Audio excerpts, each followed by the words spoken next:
The Chicago Bulls played their final preseason game yesterday, finishing the preseason 3-2. On today's episode, I want to talk about my biggest takeaways, both good and bad from the preseason, as we now have 5 days until Chicago Bulls basketball is live and in color. We're going to talk about it all and more right after this.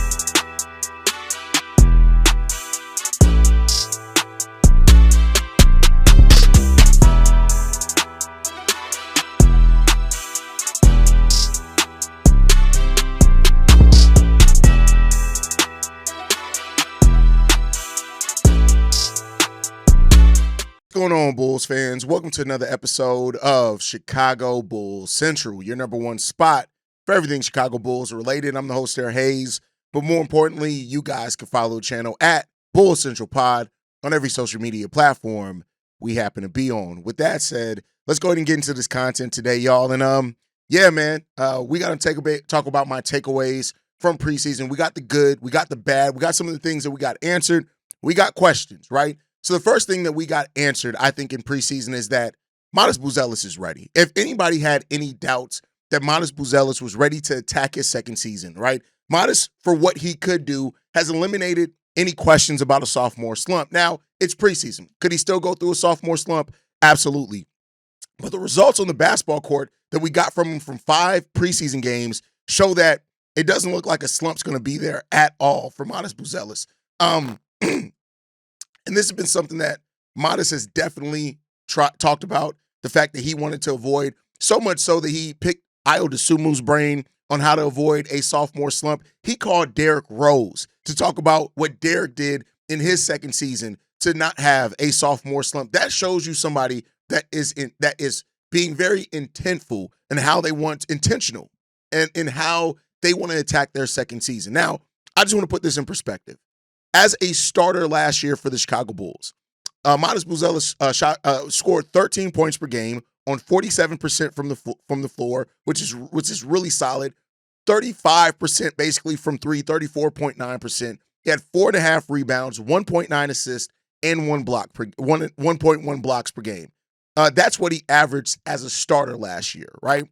And so far, after starting 5 preseason games and not playing in fourth quarter in a lot of those games, Matas Buzelis averaged 17.6 points per game, 56% shooting from the field, 39% shooting from three, 3.8 free throws per game, shot that at 76%, 4.5 rebounds, and 1.8 blocks per game. Now, with that said, he did have a bit of a different role than he's going to have. There was no Kobe White in preseason, right?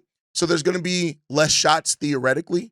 We'll see how that goes, right? And how once Kobe's back in the lineup, how that balance strikes out. But Matas Buzelis not only showed a added growth and ability on the offensive side of the ball as far as taking players off the dribble, just being a lot more intentional about how he moves around the court. All those type of things were legitimate for Matas. You saw that from Matas Buzelis in this preseason, and that's something that you can't take away from the kid. You cannot take away from Matas Buzelis how he's been performing in these games, man, and you just love to see that from Matas. But the thing that adds even more kind of excitement around what Matas could be is his added impact on the defensive side of the ball. I can't stress this enough. I'm not saying in any stretch of the imagination Matas Buzelis is now all of a sudden some defensive beast or anything like that. I'm not saying that, but I am saying that you can clearly see that Matas has taken a step defensively, and the added strength that he added by putting on weight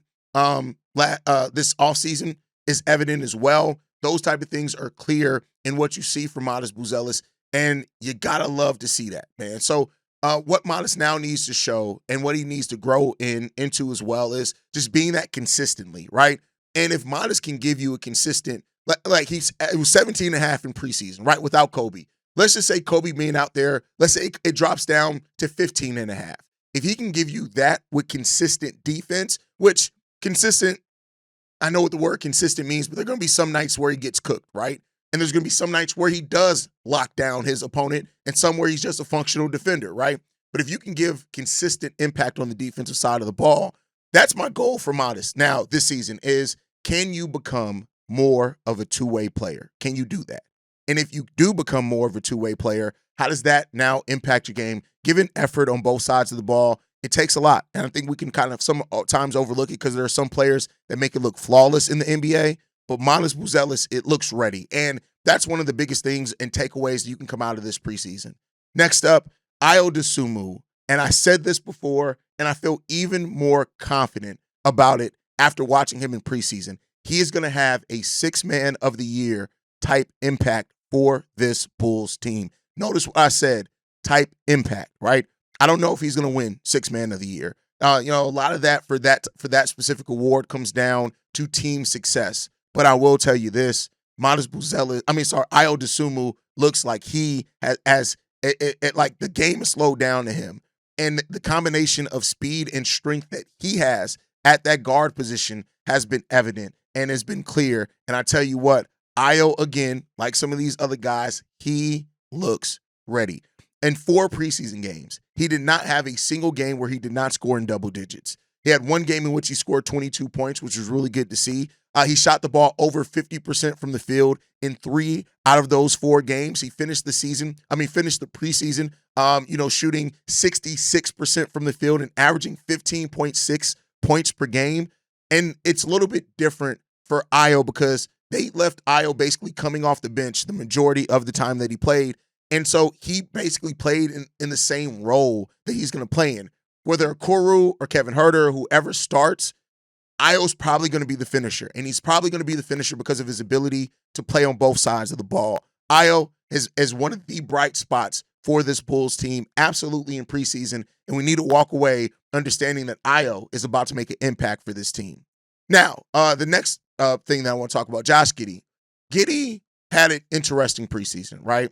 Because after the first 2 games where he shot 28 and 30% in the first 2 games, right? He only scored 3 points in the first game, but he ended up averaging 14 points per game over the preseason. And then he had 3 straight games of shooting over 50% from the field. Now, is that just a slow ramp up for Josh Giddey, who did come into the preseason banged up, right, with an ankle injury?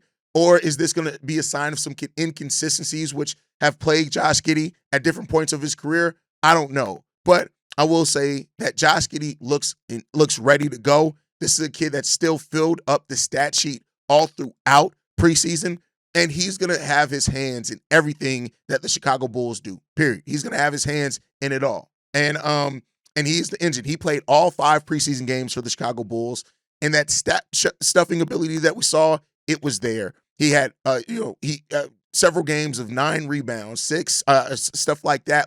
And so that's what Giddey's role is on this team. Now, the thing that I think we saw from Josh Giddey that is really promising, those 3 straight games where he shot over 50%, he had at least 6 free throw attempts in each one of those games. 2 of those games, he had 8 free throw attempts, right? Now, the first 2 games where he started off slower against Cleveland, he only had 2 free throw attempts in each one of those games. Getting to the free throw line is the next part of Josh Giddey's development. And I know people want to see consistency from 3. And yeah, I think a Josh Giddey needs to take about 5 3-pointers per game, 4 to 5 3-pointers per game. Hit that at about a 37% clip if he can, because a lot of those are going to be open for him, especially playing off Kobe's drives. But if he can get to the free throw line consistently, that's going to open up the floor for not only for Josh Giddey, but for his teammates. And that's going to open up more assists for him as well. So Josh Giddey has to lock in those places. But he came on the last 3 preseason games, and he looked a lot more like Josh Giddey, because I know, especially the people that are already ready to doubt and hate on Josh Giddey, after those first 2 preseason games, they were starting to be loud. And he responded to that with Josh Giddey type games, which is really good.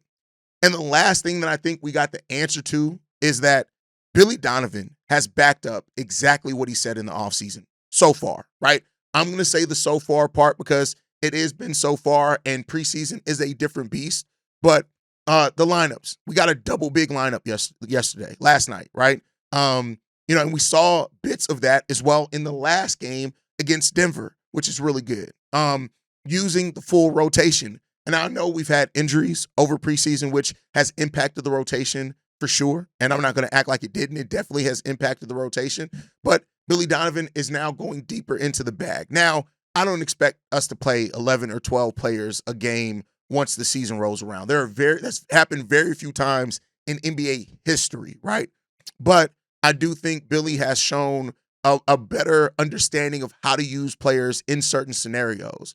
And that's been something that no matter how big of a Billy Donovan fan you may or may not be, Billy hasn't always used players to the best of their strengths. Now, there is still Vooch is taking too many threes, but we'll talk about Vooch here on the other side of things. But Billy Donovan, it seems legit. The physicalness, the defense, we saw that as well, and we saw that with the depleted lineup. And look, Isaac Okoro, the player that we just acquired, he got benched in the game against Denver. Right now, he ended up not playing in the next game because of an injury, but I just take and look at those things. Like Billy Donovan has seemed different so far in preseason in the way that he's handled certain things, in the way that he's talked, and in the way that he wants to adapt. And now this is 2 years in a row, and Billy Donovan seems locked in as well. Now, I'm still not a Billy Donovan guy, but I'm not going to allow that to make me blind to the fact that so far through what we saw at the end of last year, through what we've seen preseason this year, Billy Donovan is focused. And I don't know if it's having a younger team has reinvigorated him some. Same thing happened with Pop when Wemby came there. Like it was a different Pop until, unfortunately he had some health concerns. And maybe now having this team that is all kind of fit, is more cohesive and sacrifices for each other. There are no big egos on this team, no players with super huge contracts either. All those things play into I think we're going to see, if we're going to see the best version of Billy Donovan, it has to come this season. And I'm not saying that it will for sure, but those things look pretty solid in coming there. All right, let's flip it. We started off positive. Let's talk about some of the concerns I have coming out of preseason, right? Is that the Bulls, 5 for 5 out of all 5 preseason games, got out to a slow start. Now, 3 out of those 5 games, they were able to still get the win. One of those games was winnable down the stretch, right? So take that for what you will, especially when we weren't having Kobe White out there. But the slow starts are still a big thing on how are they going to fix that. The turnovers are still a big thing for the team. We've had a couple of games where the turnovers weren't as bad, but turnovers are still a big evident thing for this Bulls team this season. All that's there, right? So you got to look at that for this team and how we're going to get to that. We got to tighten that up. We have to absolutely tighten that up, and we can't allow those early deficits to really ruin the game and make us have to come back too much, right? Next thing is I don't feel like we have a true answer for the starting small forward. Now, Billy Donovan did come out yesterday before the game and said that, they need to get away from having these stagnant starting lineups as far as like, this is just who we start because that's who we start. Now, I do think that is kind of more of a, hey, I'm still not very confident in any of these motherfuckers starting, right? I feel like it's a little bit of that in that, and maybe that's just me, right? But I feel like that's just a little bit part of it playing into that. So, but for what it's worth, I don't feel like we have a surefire answer. Isaac Okoro looked good, and the defense of this thing that you could be starting him for. Last season, when Isaac Okoro guarded players, shooters shot 5% worse from 2 and 8.5% worse than the season averages from 3, right? And that is legitimate defense from Isaac Okoro. Now, the problem is he ain't hit the broadside of a barn shooting-wise this season. The dude ain't been able to hit nothing. I don't think he can hit water shooting-wise right now. He was a terrible shooter. And I know that Ayo Dosunmu, and shout out to me, right? I'm gonna boost my own horn. This offseason where I was posting, hey, should Ayo start at 3? He's not a 3. He shouldn't start at 3. Now after seeing him, well, Ayo Dosunmu should probably start at 3. You motherfuckers. But no. But Ayo seems like he's in that role in the bench, right? And I will say honestly, between Kevin Huerter, Isaac Okoro, Patrick Williams, I would even say with what Julian showed last night, Dalen showed last night, I don't think they're somebody who has clearly separated themselves in that battle for the starting 3.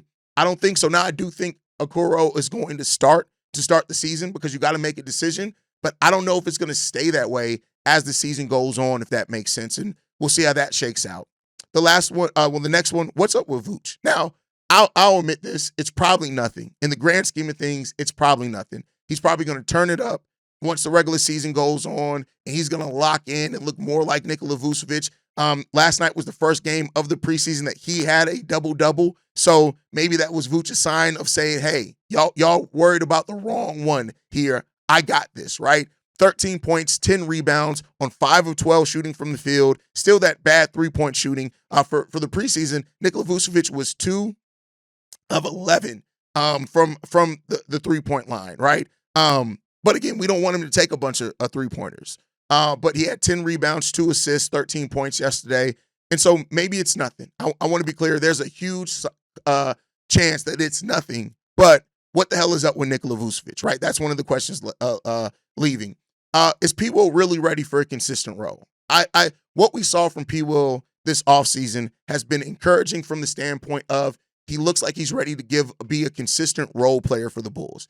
That's how Billy Donovan has talked about him. I think that there's still a lack of trust of what consistency is going to be there for P. Will.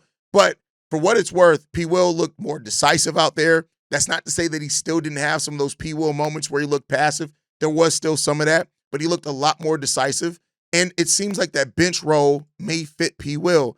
And I get it. I've said it. I've had to separate myself from the 4th overall pick, all that type of stuff, and just look at what P. Will is asked to do in his potential role here. And as it stands right now, it looks like that role is going to be coming off the bench and being a solid shooter and defender. And P. Will looks like he's ready to do that. But is it really consistent? Are we going to be talking about 20 games into the season, P. Will not being consistent again, and then it's going to be Julian or Dalen that's going to take that, right?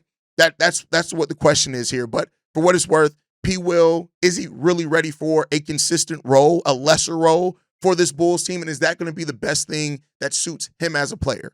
Having that lesser role, having that, being that player that, isn't the first 2-3 players off your bench, but when he comes in there, you're looking at him to elevate your defensive floor. You're looking for him to take those open shots. Can he do that consistently? We shall see, right? Now, the next one, what's the real plan for Noah Essengue? Noah had single-digit minutes last night in a game where we were missing some pretty big players on this team, right? Is that an indication? Yuki Karamora didn't really play.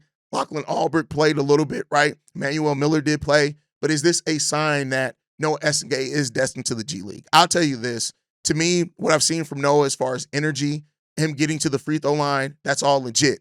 But does Billy Donovan and AK and this coaching staff feel like him getting more reps than what he would get at the NBA level is more beneficial to his development because he can get those reps at the G League? He may not get 3 shots per game if he were getting some minutes for the Chicago Bulls. But if he goes down to the G League, he can get 8, 10, 12 shots per game while also doing some ball handling, right? And is that part of the development plan for Noah Essengue? That's one of the questions here. And that's something that we won't know for sure until the season starts. So, we'll see what happens there. But what is the plan for Noah? That's still a huge question that a lot of Bulls fans have, because I do think Noah has his fans already. And there are some people that look at what Noah brings defensively, athletically, getting up and being able to run up and down the court, and like, we need that on this team. And it's there. And I don't know. Keep in mind, the G League season doesn't start until about 3 to 4 weeks after the NBA season starts. So he's going to be up there traveling with the team before at least the first couple of weeks of the season, before that G League assignment is probably made. And I don't know if he gets any minutes over that time, but we shall see. And then the next one that popped up because of the play yesterday, what's up with Dalen and Julian? How are they viewed? Julian Phillips, who only played 2 preseason games, I believe. Maybe it was only 1. But he looked damn good last night. And for a player that has been sitting out with injury, Julian Phillips came into that game and played like a player that you want to see going into his 3rd year, that's been around, right? Who's played NBA basketball and just understands, hey, I'm going to go out there and play with energy. His first preseason game, he played 12 minutes, took 1 shot, didn't hit it. Last night, 17 points, 6 rebounds, 1 assist. He did that going 5 of 10 from the field, 1 of 5 from 3-point range. But, the Julian still has tons of talent there. And he's still a guy that I really, because his restricted free agency isn't coming up yet, I still want to see him get opportunities to develop. But let me say this. I want to see him earn opportunities to develop. And if he does, it can make it interesting. Keep in mind, Julian was getting off the bench by the end of last season before P. Will. Now, P. Will seems healthy and stuff like that, so I'm not saying that that's necessarily going to maintain this season, but we'll see. And then as far as Dalen, say whatever you will say about Dalen Terry, I think Dalen Terry is ready for a defensive role on this team. I don't know what his shot's going to look like. I don't know how many shots he's going to get, right? Throughout preseason, he made 7 shots. Throughout all of preseason, he played all 5 games. But the defensive effort of him was noticeable in every one of those games. And I also think with Dalen, like you saw last night, he guarded Anthony Edwards, and he did it pretty well. If that's going to be Dalen Terry's ceiling, right? And I'm just saying that if he's a player that can go out there and give you some solid minutes on one of the better scorers in the NBA, that's somebody that you may want to keep around on the back end of your bench. And this is an important season for Dalen. He is a restricted free agent at the end of this season. So the Bulls have to make a decision on what that long-term future looks like for him. He's not going to get an extension during the season unless he's going to take a super team-friendly contract.